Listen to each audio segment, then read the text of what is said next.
My guest today is Ritesh Gupta, who is the founder of Useful School and is a seasoned design creative professional who's worked at some really awesome design agencies. And we got to talk today about how Ritesh is really thinking about the spring cleaning effect. Like, how do you take all the things that you have experimented with and really test it out as someone, especially for creative people who are always kind of tempted by taking on the new thing, by looking at what's shiny, by developing new skills. Like these kinds of lovers of life have an even bigger opportunity to have moments of reflection, of really asking tough questions, really honest questions about what's worth my time, what's actually of value to me, what am I scared of, what am I building toward, what am I willing to sacrifice in order to do X or Y. That kind of self reflective, strategic process can be so helpful for you being able to know that you're spending your time wisely. And that means the way I would define that is just like according to what's important to you. And for a lot of us, we have to keep asking ourselves that question because while values can more or less stay consistent over large swaths of time, I think that they can also morph and change, and we might define them differently in one period than another. So, doing that constant retuning and not letting it go so long before you sort of look in your closet and decide like what's sparking joy and what do I want to get rid of. So that's one thread of what we talk about today. We talk about a lot of different things. We talk about Ritesh starting Useful School back in 2022. It felt like something that they felt like was an inevitable, like one of those kind of like ideas that just kind of had to happen. And Useful School, for those that don't know, is an online pay what you can design school. And it helps a lot of creative professionals to learn not just product design and different design foundational principles, but if you actually kind of go to their website and look at the class list, you'll get a flavor of the unique holistic package of different angles that Ritesh has set up. So personal style, advanced branding, decolonization, financial wellness. I think it's so important to remember that we're not learning just about how to like do the work itself. So in this case, to be a designer, but to think about all the other ways that you thrive and succeed essentially as a professional. And so that's kind of thinking about like, yeah, how do I make sure I'm supported both in community, both financially. It is a rich conversation that ends in a beautiful exploration of the art of the question. It's like one of my favorite topics, and I'm so excited to share this talk with you. So I hope that you can tune in and have a listen.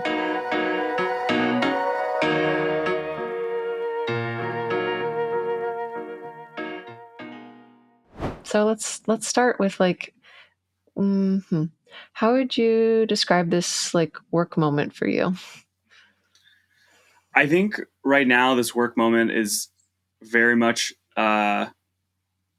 twofold. It's a moment of reflection of like what I want to continue doing and deepening that. And then it's also a moment of reflection to figure out what things I want to add. Mm. I think I've gotten over the last 2 to 3 years, like very clear attempts at things that I'm like, oh, hell yeah, I want to keep doing that. And then there's things that I've tried. I'm like, it's okay. And then there's things that I haven't tried before that I'm like, oh, I really want to try that and see like how that feels to me. So for me, it's very much about like doubling down on some things I'm loving, weeding out some of the stuff I've figured out that I really don't like or I'm not good at, etc., and then trying some new things. It sounds very fitting for the season we're in of like the traditional idea of spring cleaning a little bit. Like Yep. you don't just add in the new stuff. You think about, what have I outgrown? What does not spark joy for me?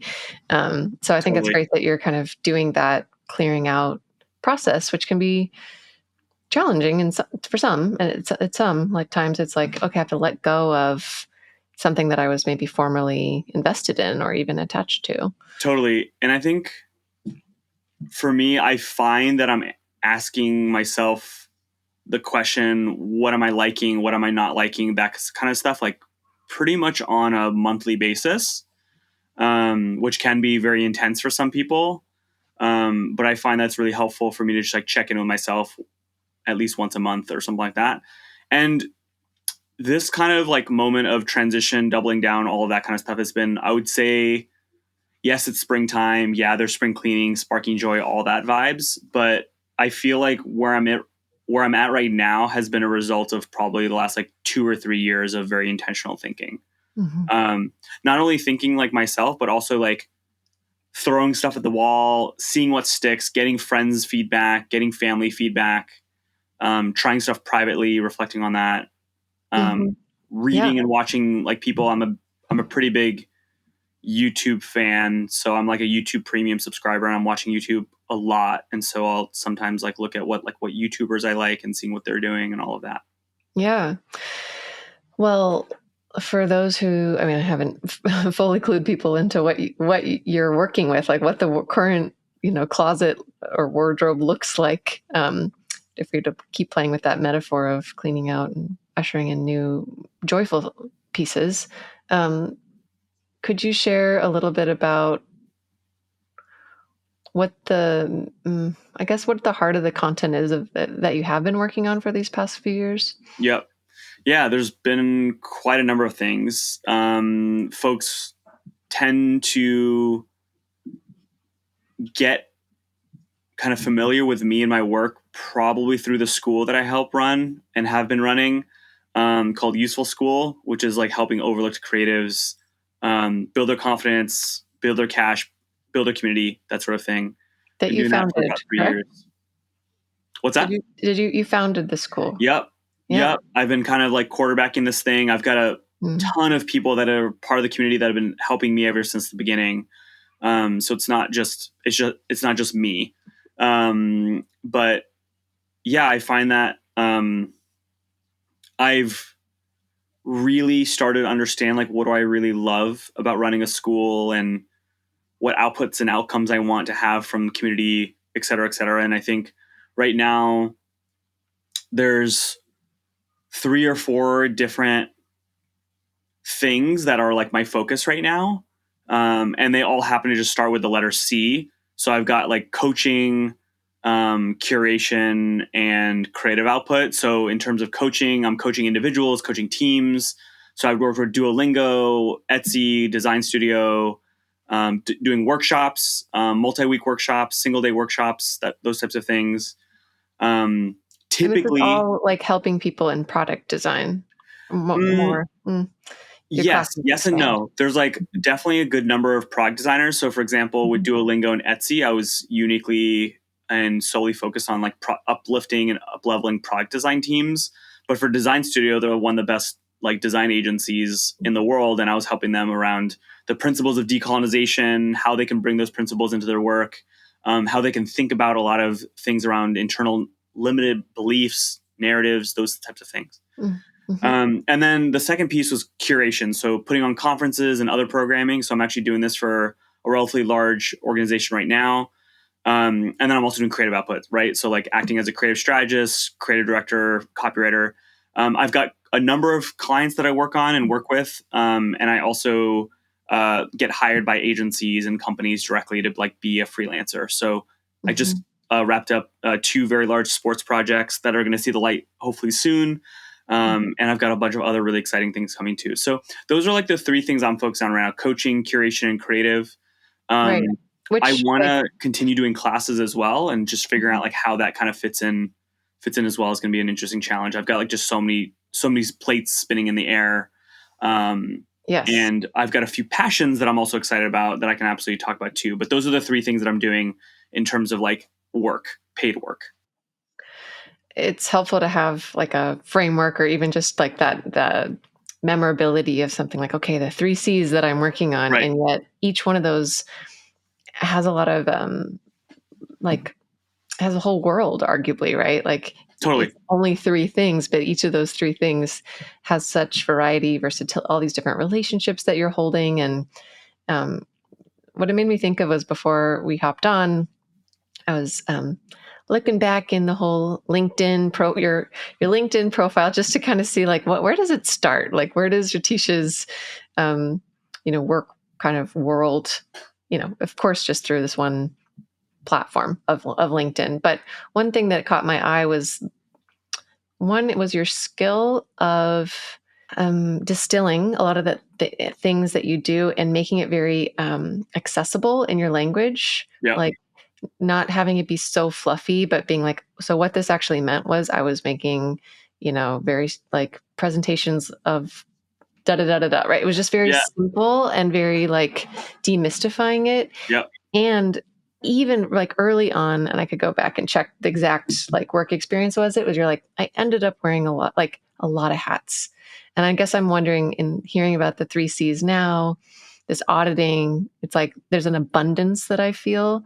And it seems like that might have been the case in your career Yeah. early on. Does that feel right? 100,000%. Yeah, Yeah. you're totally reading that right. I feel like, so something that I feel like resonates really well with a lot of the folks that I work with is write how you talk. It's very odd and awkward for both parties, the writer and the reader slash listener, to like basically feel like almost like a Dr. Jekyll, Mr. Hyde type of situation where like you don't really know who you're talking about because they're talking in one way and you get them on the phone like they're a completely different person. Mm-hmm. So typically what I like to do is recommend, and I try to do this as much as I can, is just do speech to text, like talk like how I would actually talk, and then just use that as the content. I don't use like the kind of corporate coded like speak. I try to limit that as much as possible. But now that you mention it, like I feel like something that I could probably do a little bit better is like on my LinkedIn, I have like the corporate speak version. So that way it'll get all the recruiter keywords, in there. And that way I'm like more findable, blah, blah, blah. And then have like okay, well, talk to me like a human.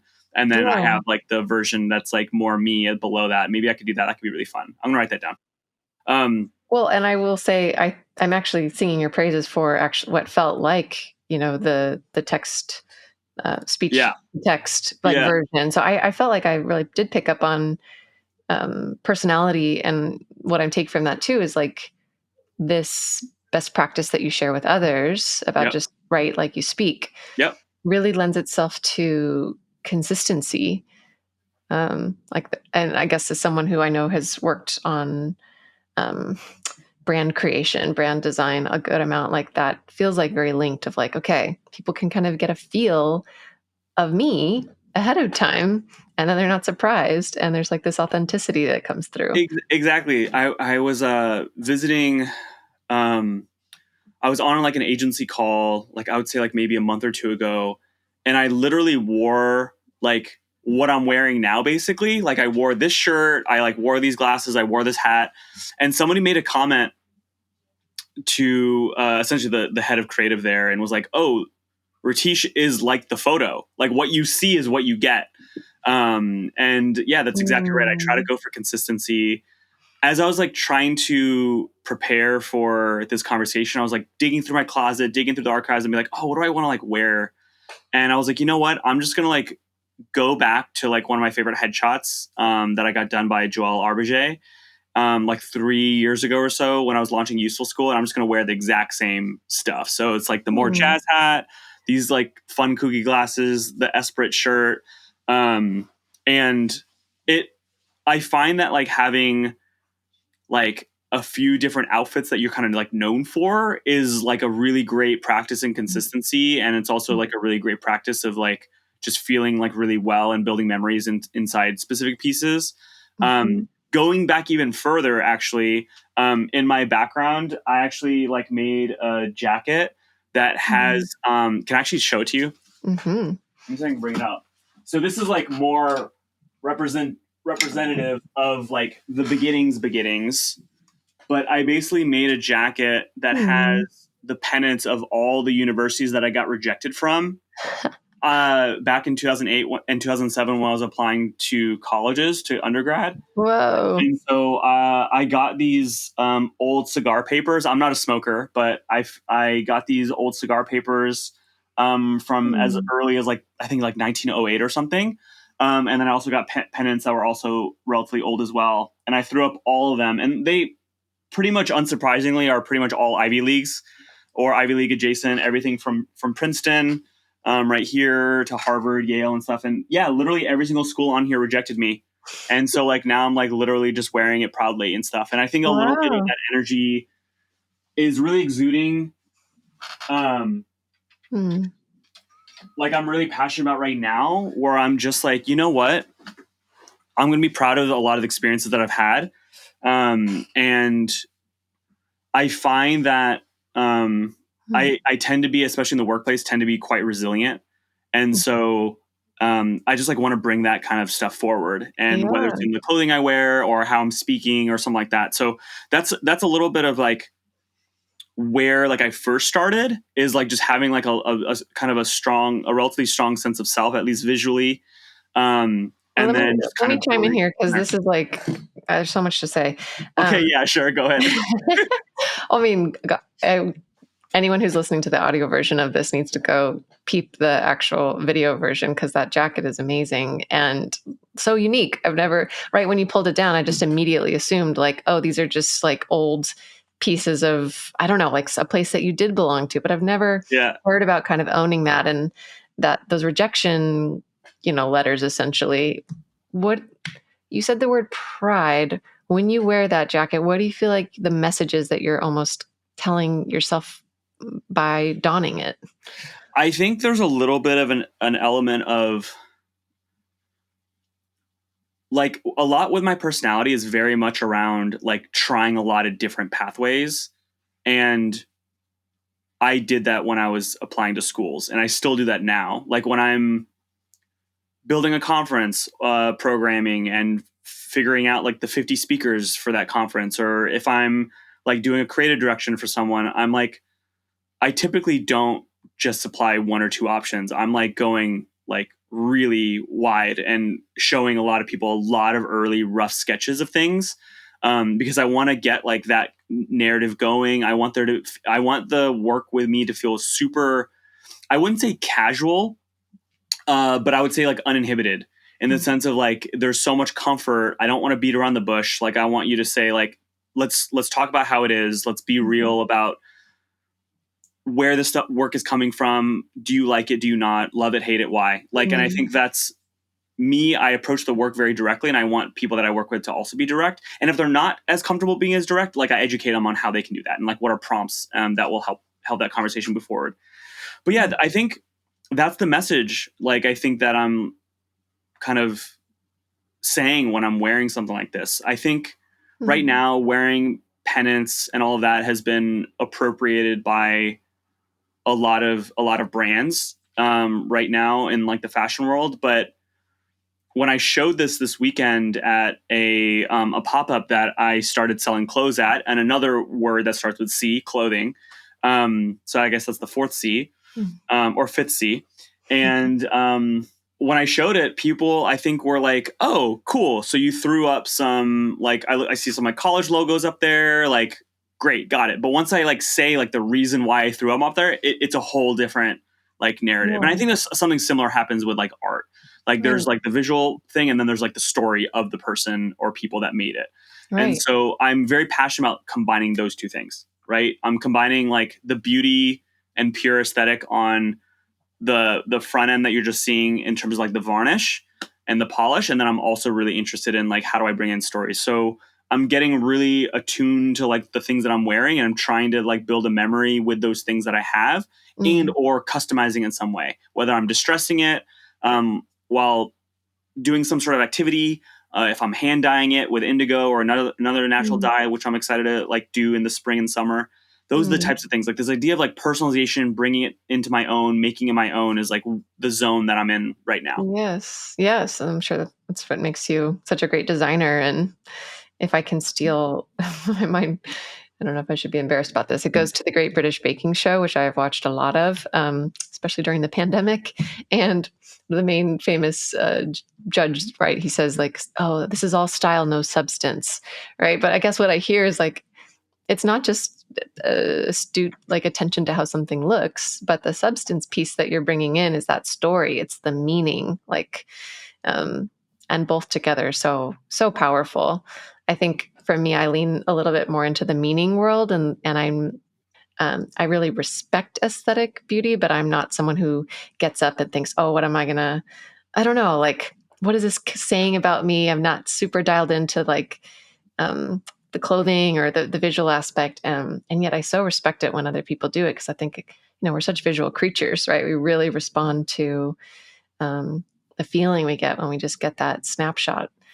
One thing I wanted to kind of go back to the jacket, because I think what I heard you say is almost like what it means to you is actually kind of representation of um, an approach or part of your process, which is Mm-hmm. not being afraid to ideate and explore a lot of paths and kind of like get feedback early, which is a very difficult thing for many people to do because it arguably is kind of vulnerable.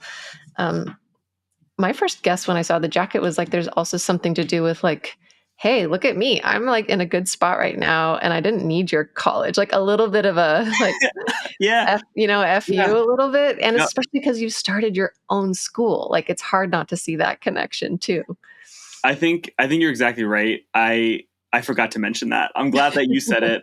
I completely forgot to mention literally the elephant in the room. Yes, I have run a school for the last like 3 or so years, and I'm like, yeah, sure. If you're not going to let me into your space, or if you didn't let me into your space in the past, like you're now, I'm going to make my own thing. And what's also interesting and ironic is some of these places that are initially rejected me are now inviting me to do like talks and stuff like that. Like I did a talk to with Yale School of Management, like MBA people, and I'm like, wow, I'm not even sure if I would have been able to get accepted as an MBA student. It's like really great to like be able to like Mhm. be paradoxically trusted. Like, hey, we're not going to potentially accept you as a student, but we will potentially accept you as like a teacher or a speaker or somebody that can share something of value. I think that's something really interesting. And I think it kind of goes to my approach a little bit around.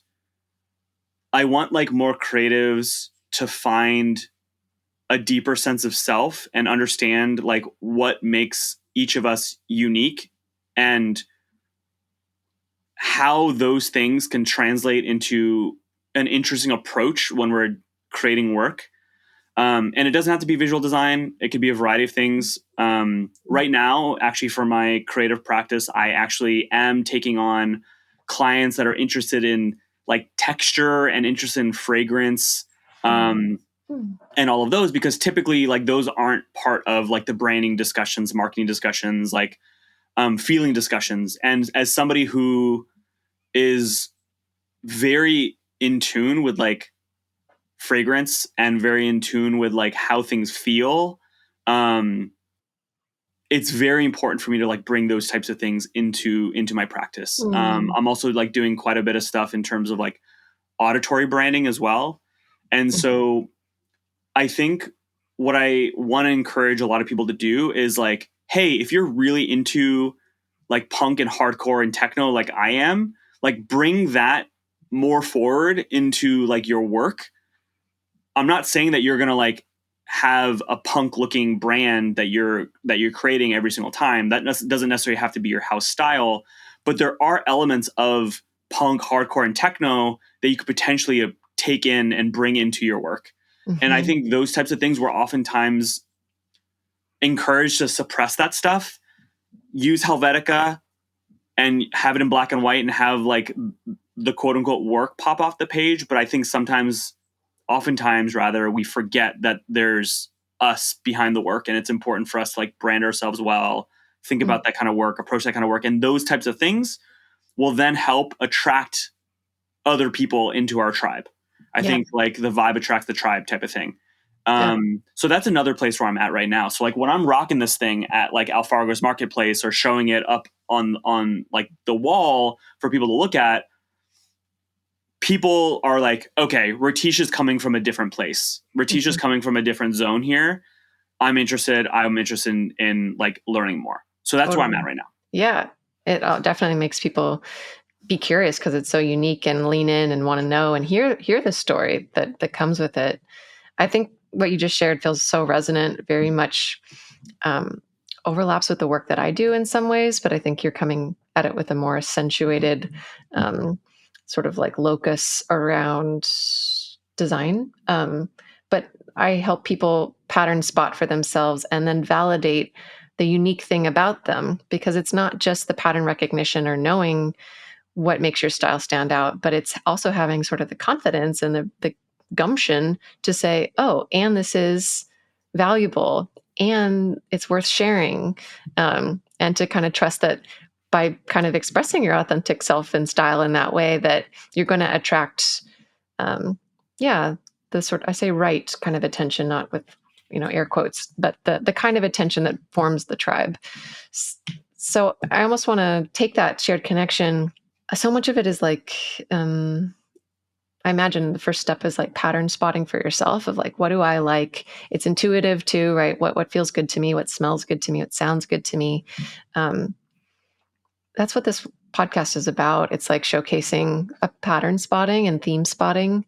When you look back at your career trajectory, what are some of the themes that come to mind about like patterns that are woven throughout? And that's a Yeah. big question to toss at you right away. Yeah. First of all, I love that you used the word locus. I haven't heard that word since like geometry. Like I literally looked it up. I was like, what's locus mean again? And I was like, oh yeah, it's a geometry term. I love that. I got to start using that word locus. I think the patterns for me are like what any creative like on the other side like doesn't want to have happen. I expand the hell out of a scope. That's essentially what happens. I got hired to do something and I'm like, oh, I want to do 10 other things in addition to that thing. Like I did it and it drives some people up the wall, especially like if there's a very specific hierarchy that's been formed or is very specific like thing that's been formed. So I did it at Wieden & Kennedy. I did it at Deutsch. I did it at Saatchi & Saatchi, where I was like, oh, I was hired for this specific thing. I'm getting all that work done, but I'm also going to spend many more hours in the office learning, doing other things. So like, for example, at Wieden, I got initially hired to be a digital media planner.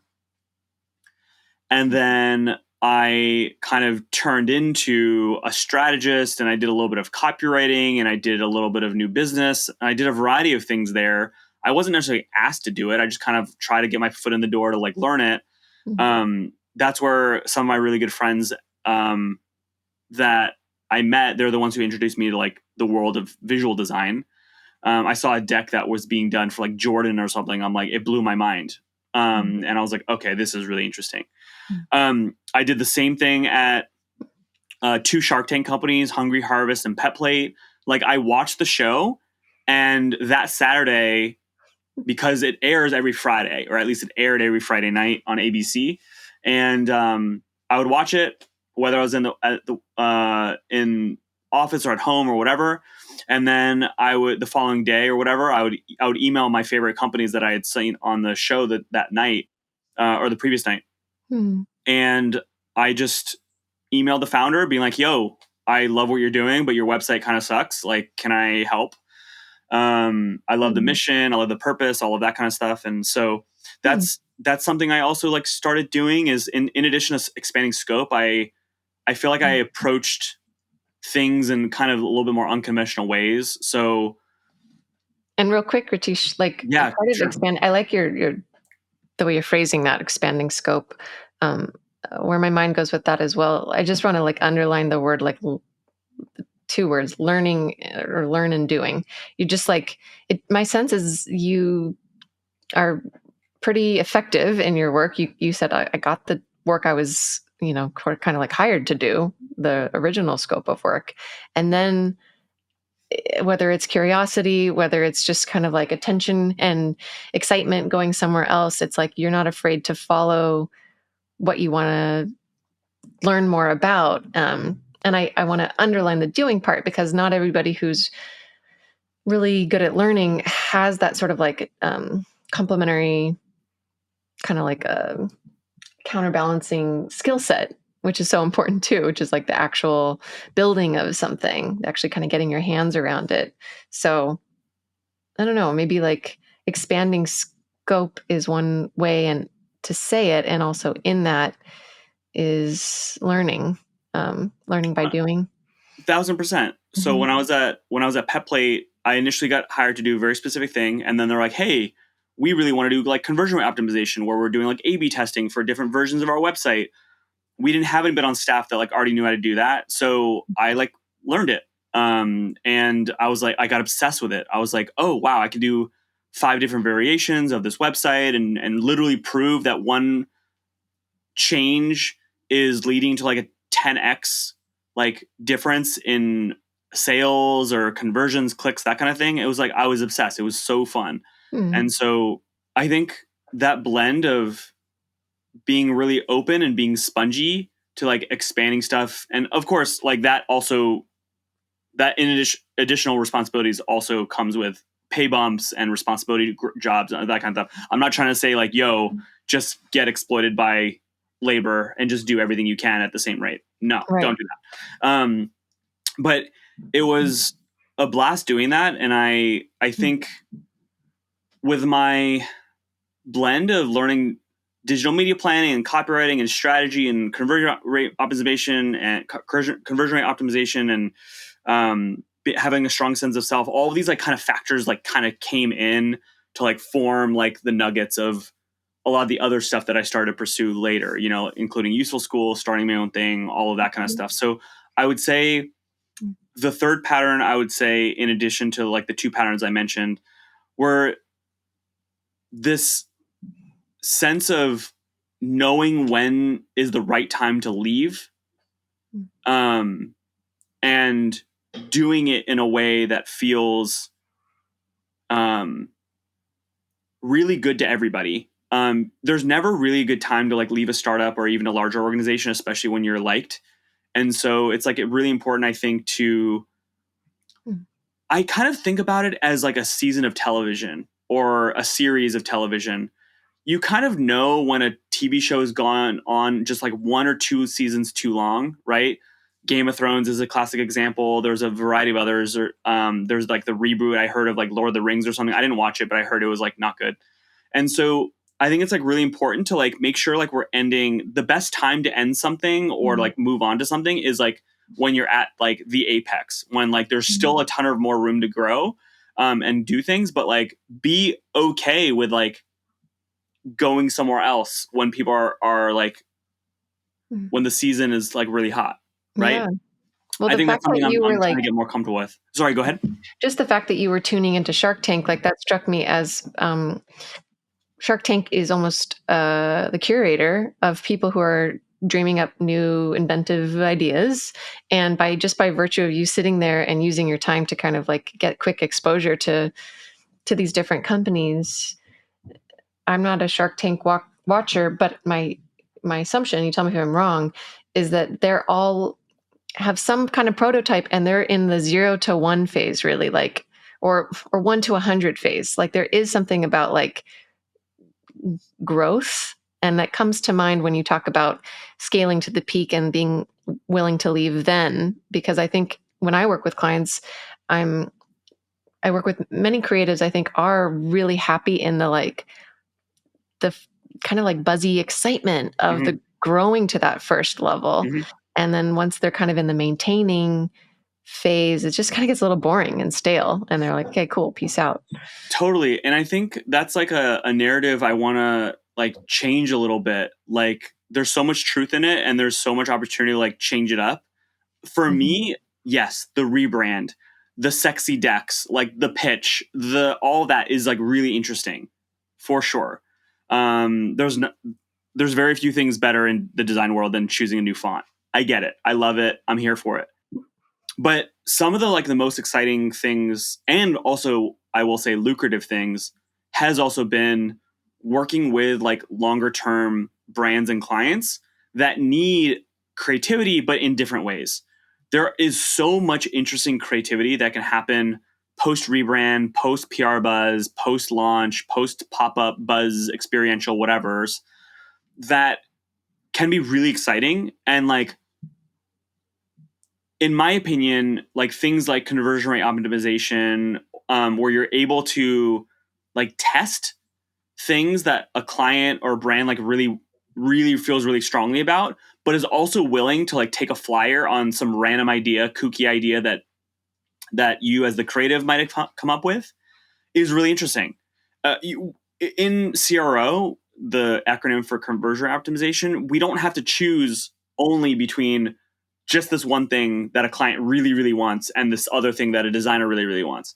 And I'm just illustrating like the dichotomy just for the sake of this example. Sometimes they're one and the same. But with CRO, you're literally able to say, hey, love your idea.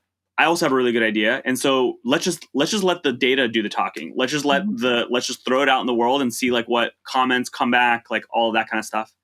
And so that's like really exciting to me, is like we're able to finally like shed this idea of like a zero sum game and like actually have a multiple sum game, which I think is really exciting. And it's like something that's not talked about enough. Yeah. So yes, there is like the sexy buzzy stuff, but I think there's so much opportunity for a creative to find some really interesting excitement and flowers doing the stuff that's typically not treated as sexy. Yeah. Well, your language is kind of moving into a little bit of numeric quantified, right? Zero sum game. Like it makes me think about knowing that I think in undergrad you did some sort of business type of major. Yeah. Oh my God, you're taking me back to my undergrad days. I Yeah. know. I basically so did. here's the Yes. connection I'm going to make. Yes. I basically did like the nerdiest major. It was basically business economics. It was essentially a glorified version of half my classes were economic theory and then half my classes were accounting, which I think is what you might be pointing at is a very different place to come from compared to like an SVA or RISD where you're just like learning the art of the craft of visual design and design and media arts, all that kind of stuff. I came from a very different lens. So yes, I tend to talk in data and numbers sometimes. Yes. For sure. And I think an additional application of that I think you can see on the Useful Schools website right now is a financial wellness course, right? Like numbers, the data, but numbers also the financial side. And I've heard you, as we've talked today, kind of pepper in sort of like just a mention of like, making sure you get a title bump or like what's lucrative. Like I am pulling in this additional skill set and lens that you bring that my hunch has really contributed to you finding success in your career. What do you think not being afraid of the numbers and even loving them sometimes has afforded you that it might that a designer who's coming from that classic like SVA track might be missing? I think there's a few places it comes from. Number one is like it makes the contracts that you write just stronger. I think like coming from a numbers background, like, and even if you don't come from like more of a numbers background, like just coming and being open to like thinking more deeply about them is totally good, and you should do it.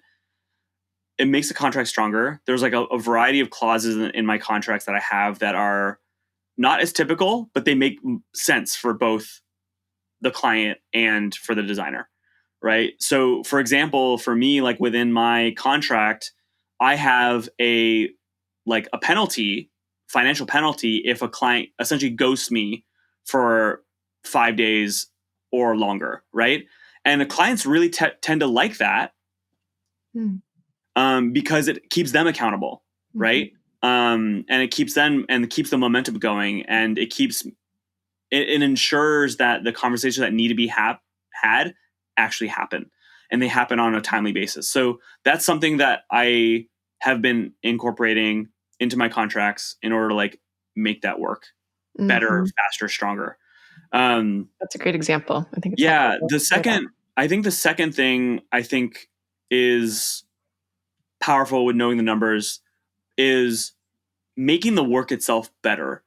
And I think while not every client that we work on is willing or able to do like a conversion rate optimization situation, knowing just like a general, just being interested in the numbers can be interesting. So, for example, working on a very large sports apparel company recently, and knowing the numbers of like where they're at in terms of like sales up or down, stock up or down, like what product is moving quickly or slowly, like what are the big trends happening, like why, all of that kind of stuff is all number stuff. And so being able to like illustrate that before they even see a new copy line or a new creative strategy or a new like typeface or anything like that is very powerful for setting the context more deeply and also building trust. Like having a creative like be more comfortable like knowing the numbers can be a very important way to like build trust. It might not be a hey designer, I need you to know numbers because I don't trust you. It's probably not that. It's more of wow, I didn't think that you as a designer would be as interested and willing to like talk about these things. I feel a much deeper sense of closeness to you now. Yeah. And so that's where I'm at right now. And I do that naturally. I understand that there's most designers, I would say 9 out of 10 would be less comfortable than I am with the numbers. And that's okay. Yeah. Just like being comfortable with asking the questions around what are your sales? Like if I was to work with you, like what is the best or worst case scenario of like where sales will be can make the contract better because then you'll be able to better understand, all right, how much should I charge? Like all of that. What's the value of my work? Right. What are they able to afford, et cetera, et cetera.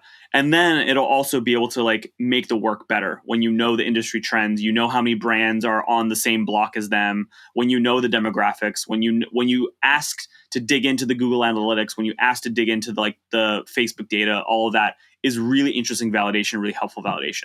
Let me give you like one very specific example. So when I dig in, for example, on a company's website, I can do very basic things that a client might not necessarily know how to do. I can do a lot more advanced things, but some of the most basic things can be looking at Google Analytics, looking at how many people are going to a homepage versus the number of people that are clicking from a homepage to another page, right? If a ton of people are just initially dropping off and not going to any of those things and you have a very high bounce rate, that probably means that your homepage needs to be strengthened and you need to figure out like why are people leaving. So building creative to like make that happen is like A1. You got to do it.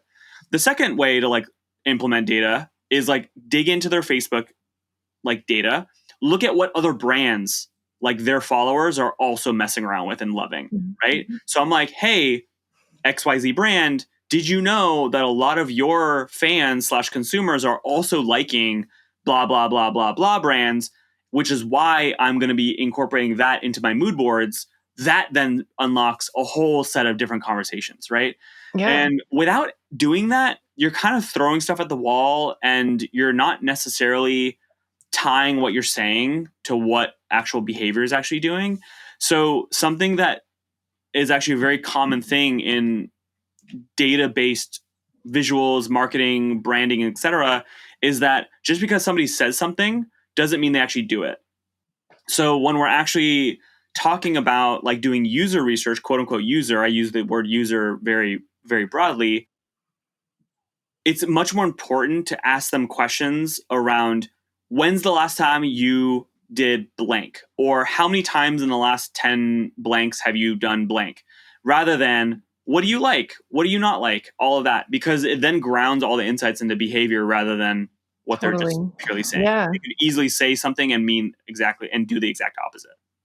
Yeah, I think you're really highlighting so many different use cases of where the numbers make you a much stronger designer and like kind of apply strategy, and like you can make such a more convincing argument for why something should be redesigned or tended to. I want to bring it back to useful school, and I was just thinking like, gosh, wow, who creates a school? Like that's like I bet like, you know, that takes a lot of kind of audacity. And my hunch is that someone who's good at teaching, they could build out an awesome curriculum. They could be really like this teacher at heart.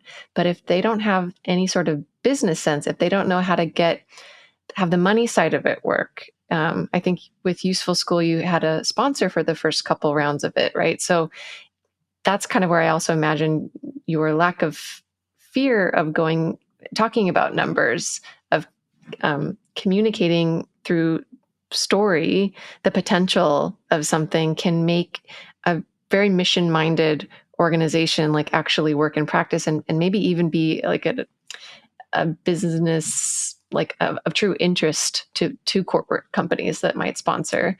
So I guess if I were to,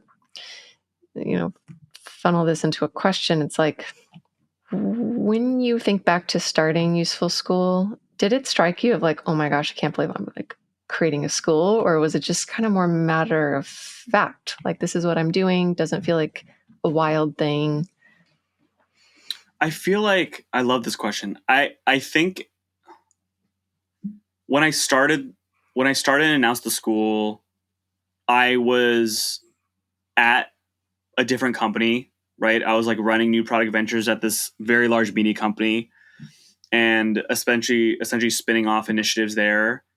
And Useful School was kind of like a thing I did completely separately. And I tend to encourage people when they have like an idea to like do it, kind of moonlight the idea, rather than full on just like quitting and leaving. And I think with that situation, I feel like I was very much in, this is something that just needs to happen. And it's something that it was almost, in my opinion, inevitable. Like, it, for at least for me, I was like, well, there was never really a school or a initiative in this way that was doing the things that I wanted to see happen in the way that I wanted to see them happen, right? There wasn't like a curriculum that was with the specific goal of doing something in the ways we did it, and then also bringing in like multiple speakers. You heard it from a different speaker every single week, and it was very community oriented. There's a list of differentiators. Plus, it's pay what you can, and like all of these things. So I feel like it was just I was just so focused in go mode that I there was just a few times, I think, in the first like few months where I like reflected and be like, oh shit, I just like started this school. And I think that reflection time finally came when it was the first day of class and like people started entering the waiting room. And I'm like, oh shit, this is actually really happening. And then the second really big, like, oh my God, was when I posted on Insta and LinkedIn of like the graduating class. And like I started hearing like people's feedback of what they loved, like the speakers that they loved, the outcomes, like the fact that some people got jobs even before the class even ended, like all that kind of stuff. That's where it became really, really real for me. And I think that reflection thing continued to happen. I continue to feel the magic every single cohort. For me right now, where I feel a lot of magic is when I'm presenting like a logo direction or something like that for a for a client, and they're like, yes, like this is it. This is like the only, why can't it can't be anything else. This is it. Right. And so it's like kind of like those butterflies that happen when a client like really loves something. Something similar happens is like when I am lobbing over to a client potential speakers or some topics to cover, and they're like, yes, oh my God, we hadn't even thought of that, but like that is a thing that I think we need to happen. Or when somebody that I'm coaching, whether it's a team or individual, they make a big breakthrough, that's the magic. That's the magic butterfly tingly feeling. So I think for me, somebody who is very much a go person, I'm trying to do a little bit better about identifying those times of which I can just sit and appreciate what's happening in that moment. And I am starting to do the thing that I'm also preaching now, which is like essentially get a brag book. Like essentially like whenever you hear or see something that is some sort of praise, instead of kind of playing it off and shooing it away, like screenshot it, like throw it into a folder on your phone or somewhere on your desktop or something, and have all those things at the ready, like to unleash in some way. Like you can use it during promotional reviews, you can use it when clients are wondering why you versus somebody else. Like there's a 10,000 ways to do it, like kind of a brag book. And I'm trying to do better about doing that, because as a creative of color, it's growing up in kind of a community where like it's almost like, hey, you got 100 out of 100 right on this exam. Why didn't you get extra credit? Like where there's that kind of thing, or there's an element of, something is never really quite good enough or clear enough, etc. I've tended to like just shoo away the compliments, and I'm trying to like be so much better about like kind of smelling the roses type of thing. I can't stand that flower, to be honest, but like that's the only kind of like cliche that I could think of at the time. But I think you're making two really good points here, if I were to do my best to summarize, which is one, the searching for the magic is sort of like this click, this like, ooh feeling. Like it almost makes me think back to how you said useful schools. It felt inevitable. It was like, this has to exist, right? There's so much like rightness that it's like, it's like unquestioned. It's not questioned, right? Right. And I think the link I'm making is some of the wins that would go into that folder, the things that make you excited, that make you feel like I'm good at this. They tie to those magic moments because you are somehow facilitating or creating that satisfying click to happen. Right. And I'm just thinking like, it can't happen all the time because if there's always magic all the time, there's no magic, right? Exactly. Right. So, but again, in pattern spotting, maybe you can kind of see like, okay, when I actually have this log and this record of the times where that magic spark happened, I can actually start to see, were there any similar qualities or components? Like, was it always, for example, like totally bringing partners together made the click? Or is it like bringing in a very disparate field into the product that I'm creating? I don't know. I love this. I think something that I've noticed about myself, and it's kind of related to like some of the early parts of the discussion, is I've gotten away from this like huge like ta-da, like big build up, like all that kind of presentation, and it's very much like, here's some sketches I'm working on, showing on a napkin. I import into Figma so you can see it very easily. Let's talk about it. What do you love about it? What do you not love about it? Here's why I like it. Here's why it's different. And not being too precious about it, and showing a ton of things all in one kind of board. We did this thing at a previous agency that I was working at, where when we were pitching clients, we wouldn't do a deck. We would actually literally bring physical, like 8 foot tall by like 3 foot wide black poster boards, print out all the work and throw it all up. So everyone, when they're looking at it, they can see everything all at once. There isn't like this big, like kind of hero's journey situation. Like there's a conflict and then there's a rising action and a denouement. Like there wasn't any of that. It was just like, here it is. And I found that like two things that I love about this kind of approach. Number one, it works very well for people who are neurodivergent, that are just like, come on, get to the point. Right. Number two, I think it really reduces like this pressure to feel like you're saying the exact perfect thing in like this very Hollywood movie situation. And it just allows you to just like show the work, talk about it in a little bit more of a casual environment, still having the attitude that a client might expect from it, but like speaking a little bit more like casual and a little bit more real. And then I think it also allows like a partner that you're working with to like discover the hidden nuggets. Like, oh, I saw this really small thing on page 59. That's it. That's the idea. Like I found myself when I was a creative director at some previous places, a design director at Hyperact, where the designers I'd work with, like we'd be burying like a very interesting thing on this very small slide. I'm like, wait, that's the thing. That's it. If they just shown me like quote unquote just their favorite couple of things and not shown me everything that they've been working on, no matter how shitty they think it looks, all that stuff would be gone. Like, and imagine how many versions of a show that could have seen the light of day, right? And so but we're stuck with like a shitty version of a Game of Thrones, right? Going back to that kind of example.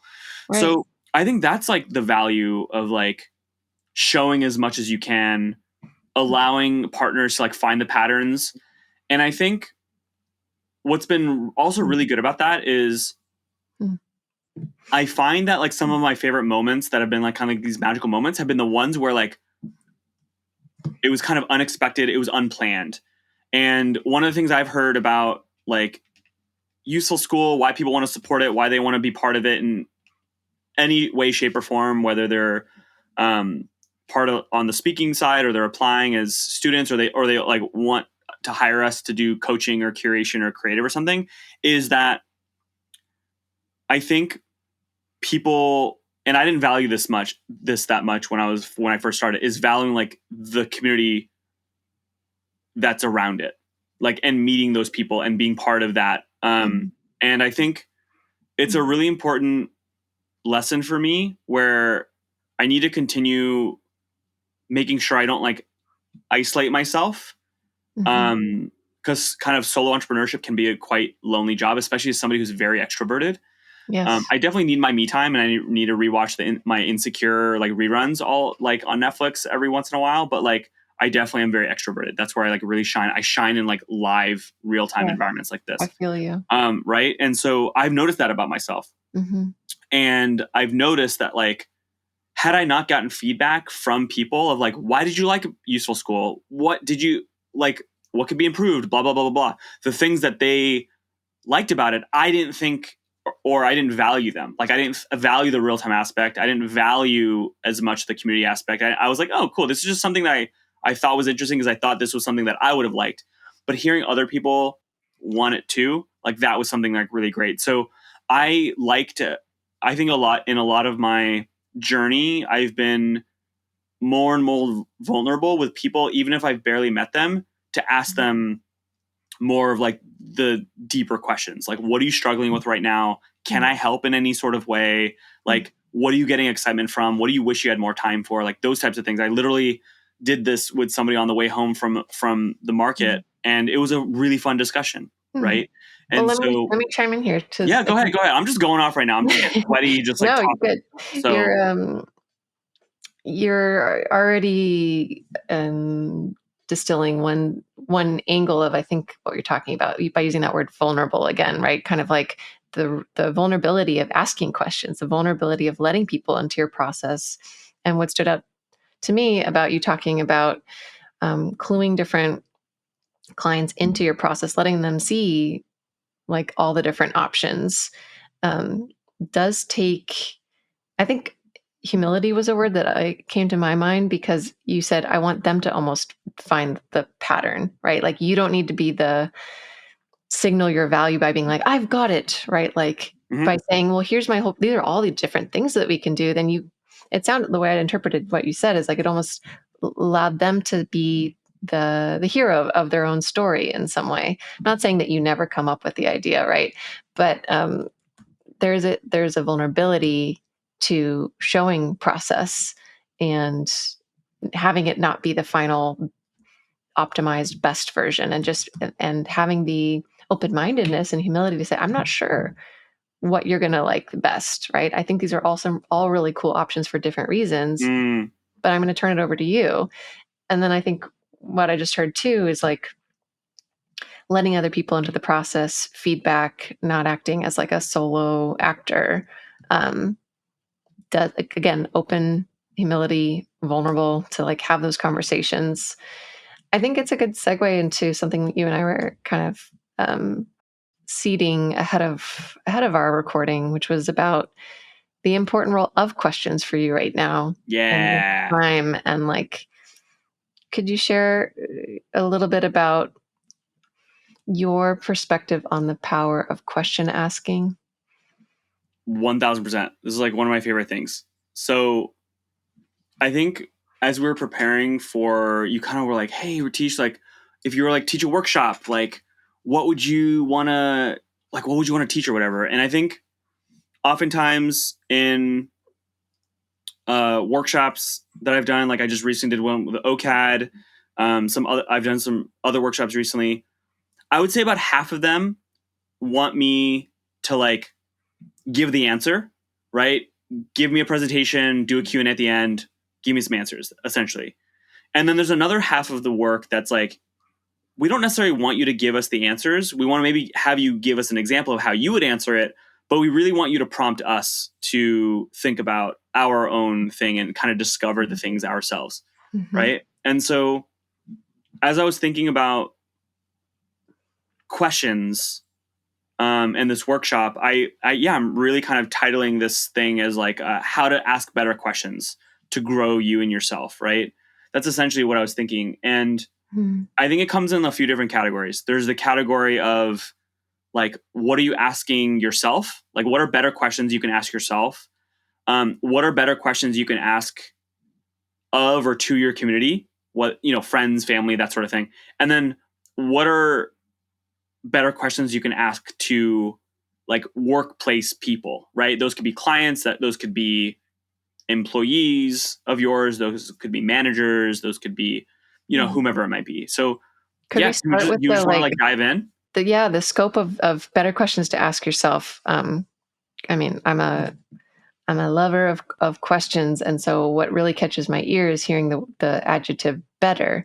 How would you define better? And again, starting with the scope of like questions for oneself. I would say the way I'm thinking about the word better is like this idea of people who are listening, watching, reading the transcript of this, they're probably already asking themselves like good questions. And that could get, to a goal. In my opinion, better means how can we get to that goal like a little bit less painfully, and how could we get there like a little bit potentially quicker?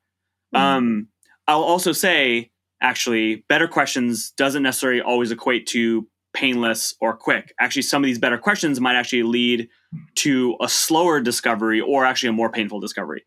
But ultimately, I think I'm hoping that no matter how quick, slow, painful, painless it is, that will ultimately, the answer will be ultimately better than the initial one. Yeah, I think that's a great caveat. It might be painful. A better question might lead to something that is more painful.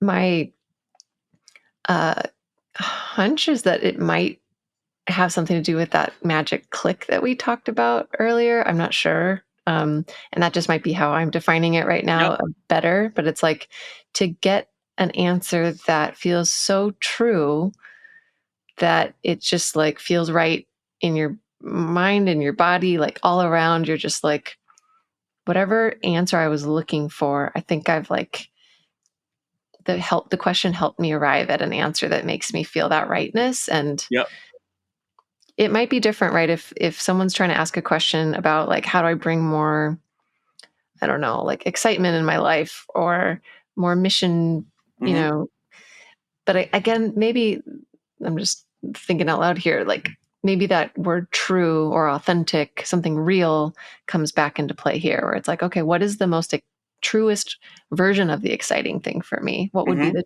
kind of most authentic, fitting, mission-driven thing that I could do? Could you share, if you have a top-of-mind question about maybe an example of a question that you've been kicking around in your I've got a bunch of them. head? Yeah. Okay. Let's do it. Cool. First one is, what part or parts of myself do I want to explore privately more? Right. So, and then the obvious second part of that is, what parts of myself do I want to explore publicly, whether it's explicit or implicit? I think this one's very much around what are my passions, whether or not I'm making money from them. What parts of my identity or cultural heritage do I want to think about more, bring into my culture, etc. So an example for me right now is like, okay, Indian American, what are like clothing brands that I can buy from that are Indian owned? That's a great example, right? So one of my favorite designers is Priya Ahluwalia. There's a couple of other brands that I love, Harago, Karthik Research. There's a variety of others, right? So that's like a thing. I want to continue exploring like my Indianness. Mhm. And real quick, what I love is like you Yeah. almost the way I almost visualize this is like there's this umbrella question of like the parts to explore, public, private, Yep. and then you just shared sort of like the more detailed, specific prompts that come to mind when you're trying to answer that. Oh, what does it have to do around with my, identity? And it's almost like a little question tree. But Yeah. Oh Mhm. man, this is actually really it's interesting. It's an interesting metaphor. I think the umbrella analogy is interesting. I find that like the whole like what parts of myself do I want to explore privately or publicly is I think the umbrella analogy is very perfect for that because it's like you've got like this thing that's covering you, right? That's Mhm. literally providing you air cover from rain, all of that. And then there's like the grip that you have that you're like holding on to. And so like you're able to hold on to parts of yourself, you're able to Mhm. use it as a covering and stuff. I like that a lot. That's really cool. Mhm. I Mhm. should make a presentation on that. Yeah, no, I Um love that you like expanded that. I yeah, didn't even know why it love. was Love. great. So yeah, this idea of like thinking about ourselves and how like it depending on like what we're interested in like bringing forward or even just like saying it to ourselves implicitly or privately, yeah, there's definitely a value of it bringing air cover or shielding. It also I think helps provide a lens through which we approach work, and also like just our lives. So I really love this one, and there's the parts that I'm exploring myself are how Indian do I want, like how much Indianness do I want to be exploring, and how Mhm. does that translate into the work that I do, whether it's more on a ritual side, which I haven't explored that much, but I want to, um, all the way to like stuff that's like clothing related, Mhm. Um, the second question I find, oh, and we're like running on low on time. I can go a little bit later, but Okay, yeah, cool. Let's keep going. Let's totally. keep Yeah. cooking. And Um, real quick, I want to just then bring it back to this idea of I underline the learning and the doing. Like yep. what you just exemplified again, I think is the form and the function coming together, right? Like you're thinking about a concept of like identity, Hmm. and then you are brainstorming ideas of expressing that Hmm. and practices, right? Who to invest in. And like, I think that the two together I just again want to celebrate that duality that you can hold so seamlessly, it feels like. Yeah. Yeah. I appreciate that. I Mhm, think the yes, we're going to get back to the duality, mhm, a mhm. duality related question in one question away from now. Okay, cool. Bring me to The your second next. one is Yeah.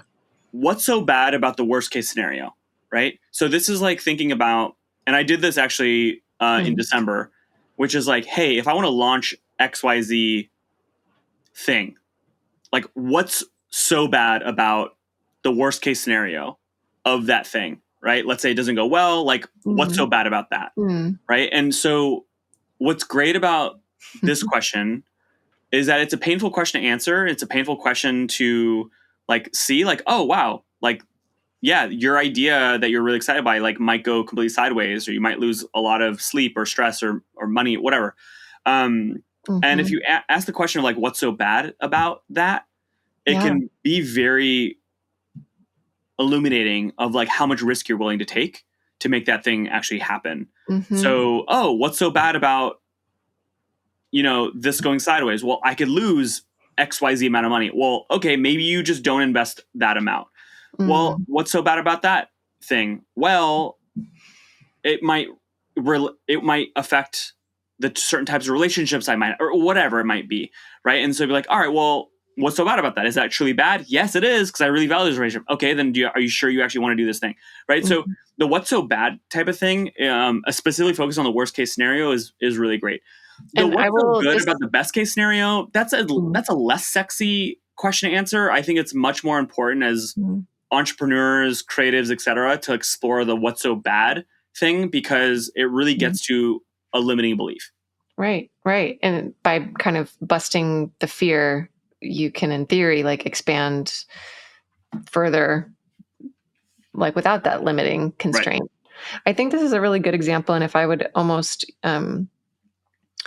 of the good or of good questions versus better questions, because I'm thinking sometimes in coaching conversations I've had, I might go down a similar train of thought, which is like, what's the worst that could happen?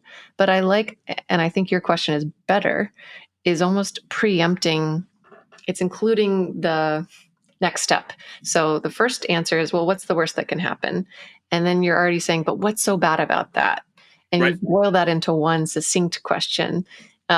So I guess nerding out a little bit on I love it. the hierarchy of questions. I think the Totally. way you framed it is better. I love it. Mhm, Yes, absolutely.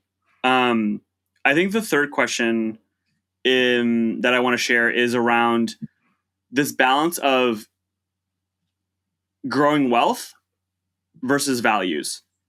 So mm, this idea around like, how do I grow my wealth without compromising my values is, I think, a good question. mhm, I think the better question is, am I comfortable growing my wealth and compromising my values? And for how long? I think that's a better question. Because what I've been hearing, especially from a lot of creatives, specific creatives of color and other like marginalized and overlooked creatives, is like, well, should I take this job at this company where I don't really align with their value system? I don't agree with what they've done in the past, blah, blah, blah, blah, blah. But I'm able to get a much bigger bank account, essentially. And mhm, essentially it comes down to, well, how do you want to balance like growing generational wealth versus like compromising your values? And there's still an ability to like be mm, uncompromising your values. You're just showing up differently in mm, this specific place, right? This idea of like, my work is not my job, I think is a very interesting way of thinking about it. Um, so I think that's like another mm, interesting question is like, mhm, how compromising do I want to be on my values, and how much does that conflict with me growing wealth? And going back to this idea of duality, right? You mm. both things can still be true. We don't Yes. have to choose X or Y. Both things and both complicated truths and both paradoxes can be held at the same time. Mhm. And we have to decide like for how long and to what degree. Right, right. Yeah. Those are, I mean, I love all the questions that you chose. And as someone who works with values a lot as a coach, I definitely tell my clients something similar. It's like not all your values can be happy at the same time sometimes, right? Right. Like the value that wants adventure and the value that wants like coziness or something, right? They might be at odds a lot of the time. Yep. So it is not, it's not like, oh, all my values, yeah, it's not all or nothing. Um, Totally. And I then I have think, one last question to go through. But did you want to yeah, respond I to it? want to chime in real quick to Yeah, make a of connection course. Let's keep between going. your questions, which I think is my guess it says something about you. Your previous question was what is so bad about the worst thing that can happen, and you said that that is more interesting and more a better question than what's so good about the good. And then again with this next question, it's almost like there's like an idealist, like, oh, how do I not compromise my values?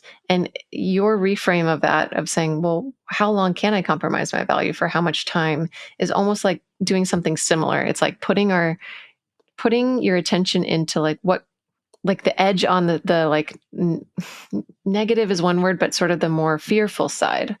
Um, and I guess my guess is that that ability of yours to not be afraid to ask the more controversial question and push up against that edge is what makes you so like successful in your career and the kind of person that creates a school that has that sort of bravery, because like maybe somewhere in the root is that lack of fear to look in the darker places. Yeah, I would say like I've been super fortunate in my career where there's been a relatively few number of times where I've had to balance these two things. Hmm. One was when I very first started out in the creative world, and I was getting paid $35,000 plus overtime living in New York. Like, are you kidding me? And I was like, all right, well, this isn't growing my wealth, but my values are very much at odds with this because I want to do learn as much as possible, be part of like one of the best agencies ever, like soak up all the things under the sun, like living with my aunt instead of being independent. Like, cool, great, let's make it happen.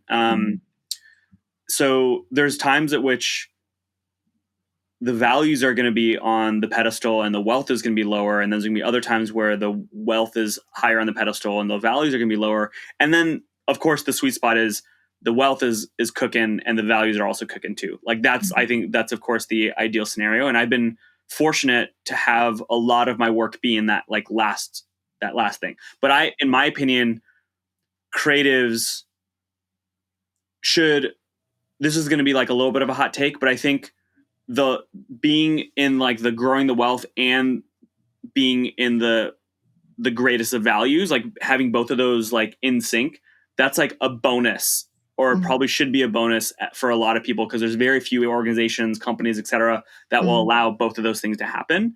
And you can still live out your values and live out your wealth even if you're not getting both of those things at the same time from the same organization. You can still like make those things happen. So, because what I'm noticing is a lot of people are leaving the creative industry because they're not able to get like both the wealth and the values together. And I don't want to necessarily see that happen. There's still a way to have both of those reside at the same time. Yeah. I hear in what you say also kind of like a long view a little bit, like maybe this current season, this chapter of what you're doing isn't going to like hit check all the boxes for you, but that doesn't mean that it's not teeing you up in some way for a next chapter where you might be able to have more flexibility and freedom and power with added money in your bank account, for example. Totally. Can I go to like my last question? Yeah. Okay. My last question is, I don't honestly have the exact wording for it, but it's something that's very near and dear to my heart because it's something that I feel like I really nailed the answer, I think, over the last few months, which is taking all the questions we just asked and like the answers, like if you have like multiple things that you're interested in doing, what order do you need to do those things in? Wow. I think is a really important one. Not should I do all those things or whatever. It's more of like the order. And sometimes the order can mean failure and potentially a worst case scenario that you might not want to live out as intensely as what might happen. So thinking about the order that you should or need to do things in is a very important thing. I think oftentimes creatives tend to be very good about building an amazing prototype or visual or some sort of thing that people can see and feel and taste, whatever, without actually understanding if there's actually a market for it first. And so like, instead of like building that thing, like maybe you should like talk with some people to like understand, is there even a market for it first, reading about it, all that kind of stuff. Yeah. Of course, there are initiatives that can create demand, and like that's a very unique set of like companies or organizations and initiatives that can make that happen. But like for Useful School and a lot of the other things that I've been part of and have jump started and I'm about to jumpstart, I didn't have a pitch deck. I didn't like have anything. It was just conversation I had with like trusted colleagues, potential customers, etc., to be like, yo, I'm thinking about this thing. How valuable is it? What are you currently using to like address that problem? You know, blah, blah, blah. Yeah. So that's, I think, a really important thing is like figure out the order. Right. It makes me think that in some ways getting that socializing the idea is similar to like taking the screenshots of things going well. It's like, oh, this person thinks this is a good idea. This person. And like, I can't help but think of on the Useful School website, I saw just a short and sweet kind of section coalescing a lot of that really positive enthusiasm for the school, which like, this is an amazing idea. Yeah. Right.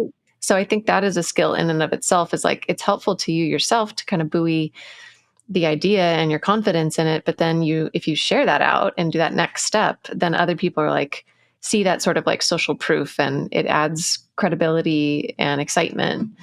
I think in my assumption in hearing the order of things question is one, that it's a very important one for someone like you, who's very good at expanding scope and thinking and generating ideas.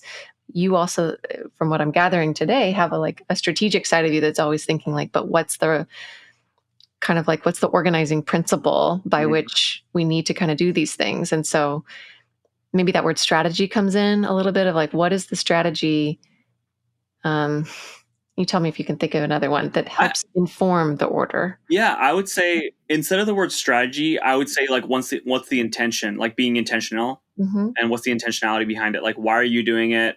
Because I think a lot of strategy ends up coming to like answering the question of like why, Yeah. and a little bit of the how. So yeah, what's the intentionality of like that order? Like, and I think, like for example, in December, I was deciding about launching like three different initiatives, right? Not all at the same time, but like, these are three things that I'm like really interested in doing.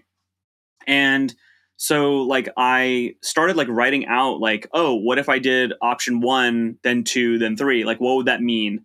Well, if option 1 does really, really well, then I might not be able to explore option 2 and 3. Like that might not make sense, because if I get the golden handcuffs on option 1, then I might not be exploring 2 and 3. So then I'm like, all right, well, what if I switch the order? What if I have 2 first and then I have 1 last, or something like that? So it's 2, 3, 1. And then Mm-hmm. I'm like, oh, that's interesting because it does this. But you know what? Are some of the people that I know and trust in this community, are they going to like that? Is that going to make sense? Like, what? Mm-hmm. How does that feel? Are they going to like? Is it going to open more questions than answers? Like Yeah. how much of the giant can of worms do I want to have? Right. So just playing around with the order, throwing on post-it notes, and then like figuring out like what are the pros and cons. Like, how will that Mhm. happen? And you're Will be a great thing. hypothesizing. In some ways, you're creating a visualization of projecting forward a set of possible outcomes of, okay, if it was Exactly. 2, then 1, then 3, then this is what might happen. Yeah, and if an engineer or a product manager or product designer is listening or watching right now, this is they're gonna feel very much at home in this, because when I was leading product design and product management for a startup, and I was working with like about seven to eight engineers, we would ask ourselves, well, if this feature works really well, it then could then leap to this, then this, and then this feature, right after that, right? If we get really good at recommendations, then we can then do this and Mhm. this and this. Mhm. But if we start out with a different option, then it's going to lead us down a completely different path if it goes well, right? Are we okay with what that eventual path might look like? Mhm. And so I find that like PMs and product designers and engineers are typically very good about doing that. But for branding designers, and Mhm. other types of creatives, Mhm. tend not to be thinking in that way. So I think there's going to be, I think certain people listening and watching to this is going to be feel very, very much at home. To other people, it's going to be like, whoa, I've never done this before. I'm Yeah. going to do this. And that's why I kept this last, because I think Right. this is like the one where it becomes, it's very much around like, well, what's the next step? Like it's very Mhm. much that, but instead of saying what's the next step, it's more of like, well, what's the order of the next steps? Yeah. No, I think it's awesome, like life design question, and maybe we can all take a book out of a product manager's playbook. You've given listeners so much food for thought. These 4 questions in and of themselves are just very, um, they're potent. Each one kind of like really packs a punch. So thank you for your just intentionality that you brought to this conversation, like even thinking about it ahead of time and reaching out to me to have that prep call, right? Like that just it shows like an integrity about how you're showing up for things, really thinking about, well, what do I want to bring? And that's not a quality that everybody has. So I appreciate it. I mean, yeah. I'm so happy like that you Mm-hmm. reached out and to do this. I saw your email about it like a few months ago. I was like, absolutely. Now it's just a matter of like when the right time is. And I Mm-hmm. just like really appreciate like how amazing this conversation has been. It's been like by far one of my favorite interviews. Like, and I obviously love you so much, like Mm-hmm. for how intentional you are and like how considered you are in terms of like how you approach this. It's like such a unique spin on work and life at large. So yeah, Thanks. It's been a joy to like deepen my knowing of you, and like I'm just left with how many strong gifts that you have that like have all truly coalesced to kind of bring you to this moment. So thank you. yeah, I'll be curious to check in with how the seas are all evolving next time Yeah. we talk.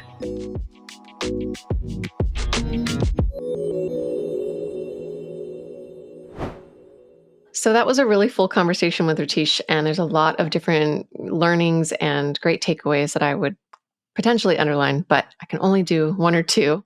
And I chose the two of one is just kind of getting feedback early.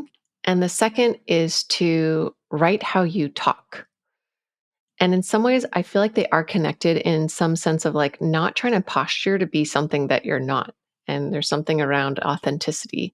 So I think going in reverse order, that second note, in a world of chat GPT and AI, like I am starting to really sniff out like, oh, I think that was mostly AI that wrote that marketing copy. And I can just tell. I've tested it out for myself. And I think the more I get exposed to it, the more I'm like, oh, everybody's going to start to sound the same. And I think that's just such an argument for speaking in your own voice. And not everybody writes as comfortably. And something I do with my clients sometimes is just ask them to externally process, to say something out loud, to practice it, and then maybe even record that into your phone. You can have it transcribed, and you can see what that like looks like in written form. And so you might not want to include all the filler words, all the likes and the ums and things that usually get edited out, but your word choice, your cadence, that kind of like rhythm to your voice, I think will show up in your writing, and it will create this signature um, mark or to your brand voice essentially. So in some ways, it's like, should in theory be easier to just write like you talk, like you are naturally. And I think the second point is it's so hard to get feedback. And I'm almost just saying what I think is already like understood is that people hear about getting feedback and the importance of it and yada yada. And you can kind of nod your head and be like, yeah, sure. In theory, that's a great idea. But in practice, do you do it? And how do you do it? And if you're at a company, maybe there's some sort of structures for that. And it might be helpful for you to realize that you can actually ask for feedback even outside of those feedback structures. So if you're waiting around for a month to have this one particular one-on-one with your manager, or 6 months to have your, biannual review, that's a long time to be waiting. And maybe there's something you want feedback on sooner. So don't be afraid to ask for that. And if you're working for yourself or if you're someone at a company that doesn't have that structure, all the more reason that you need to kind of recognize the importance of it and follow through and ask and invite it in. I know this, and it's still so hard sometimes when I send out a survey, something I'm experimenting with, and I will have to be in the right mood and frame of mind to read it because I know that it's hard. Any little thing that feels like a criticism or something that's not, anything other than 100% supportive, I weight it differently than all the good stuff.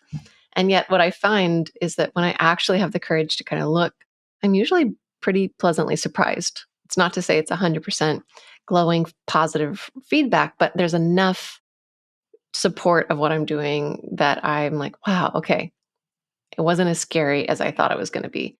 So Ritesh talks about feedback in particular around the creative work, and I think that can definitely apply there. Of like, don't go build the whole thing before you get feedback, right? Um, be vulnerable and have the courage to share something, and you can add that disclaimer. Hey, this is only a mock-up. Hey, this is a draft. Hey, just look at the visuals of this. Don't even read the copy. You can kind of tell the person giving you feedback how you want to read it.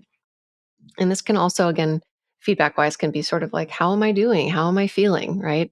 One of the, I would say, top reasons that I hear my coaching clients being upset or frustrated at their traditional place of employment is a lack of feedback, a lack of good feedback, a lack of not just for their own learning, but really like affirmation and validation and being like, my work matters and I'm here and someone sees me. I think that's such a human desire. But it's sad to me to think that if we don't get that feedback, we might kind of lose interest or disengage or feel not valued, right? But we kind of have to, I guess what I've learned over time is you can't always expect people to read your mind or these structures to help you. Sometimes you have to register, hey, I have a need. Hey, that would feel nice. And part of um, maturing, I would say, and kind of growing and expanding as a person is to recognize how to meet your own needs. So if you have a need for feedback, how do you meet your need? You ask for it.